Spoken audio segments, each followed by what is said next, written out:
കാനഡയിലെ എഡ്മണ്ടനിലുള്ള Saint Alphonso zero Malabar ഫൊറോനോ പള്ളിയിൽ വിശുദ്ധ വാരാചരണം ഭക്തി നിർഭരമായി നടന്നു. എഡ്മണ്ടൻ ബ്യൂറോയിൽ നിന്ന് പ്രീജോ ചക്യത്ത, ജിജി പടമാടൻ എന്നിവർ ചേർന്ന് നൽകിയ റിപ്പോർട്ടിലേക്ക്. ഞങ്ങളെയും ഞങ്ങളുടെ കുരുത്തോലകളെയും സ്ഥാപിക്കപ്പെടുന്ന ഭവനങ്ങളെയും സ്ഥാപനങ്ങളെയും നിന്റെ കൃപാവരം കൊണ്ട് നിറയ്ക്കണമേ.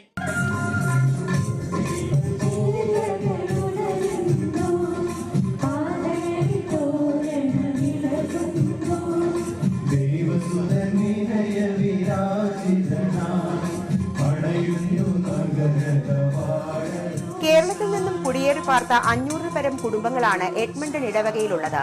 മിസിസാഗ രൂപതയുടെ അധ്യക്ഷൻ മാർ ജോസ് കല്ലിവേലൽ മെത്രാൻ മുഖ്യ കാർമ്മികത്വം വഹിച്ച ഓശാന തിരുകർമ്മങ്ങളോടെ വിശുദ്ധ വാരാചരണത്തിന് തുടക്കമായി.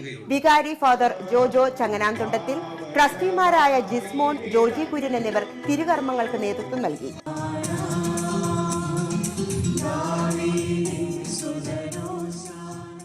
ഫാദർ കുര്യൻ പുരമിടത്തിൽ നോമ്പുകാല ധ്യാനം നയിച്ചു. എന്തുകൊണ്ട് നീതിമാൻ സഹിക്കേണ്ടി വരുന്നു എന്ന ചോദ്യത്തിന് ഉത്തരം അന്വേഷിച്ചു പോകുന്നത് വളരെ അബദ്ധമാണ്. തിരുവചനത്തിന്റെ ഏടുകൾ മറച്ചു നോക്കുമ്പോൾ കൃത്യമായ ഉത്തരം ലഭിക്കാത്ത ഏക ചോദ്യം എന്ന് പറയുക എന്തുകൊണ്ട് നീതിമാൻ സഹിക്കേണ്ടി വരുന്നു എന്നുള്ളതാണ്. ഈ പുസ്തകത്തിന്റെ ആനന്ദം വായിച്ചു പോകുമ്പോൾ ഒരു ജീവിതം അതിന് ഉത്തരമായി നൽകുന്നുണ്ട്. അത് ഈ ക്രിസ്തുവിന്റെ ജീവിതമാണ്.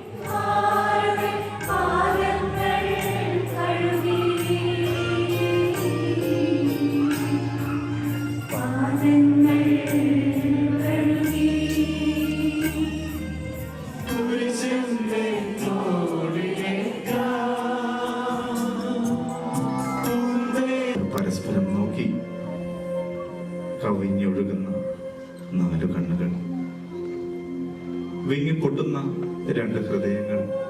സെയിന്റ് അൽഫോൺസ ദേവാലയത്തിലെ 1000-ലധികം വിശ്വാസികൾ സാക്ഷ്യം വഹിച്ച് പെസഹ ദിനത്തിലെ തിരുകർമ്മങ്ങൾക്കും ദുഃഖവെള്ളി ആചരണത്തിനും ഈസ്റ്റർ ദിന പരിശുദ്ധ കുർബാനയ്ക്കും റവറന്റ് ഫാദർ ജോജോ ചങ്ങനാന്തുണ്ടത്തിൽ നേതൃത്വം നൽകി.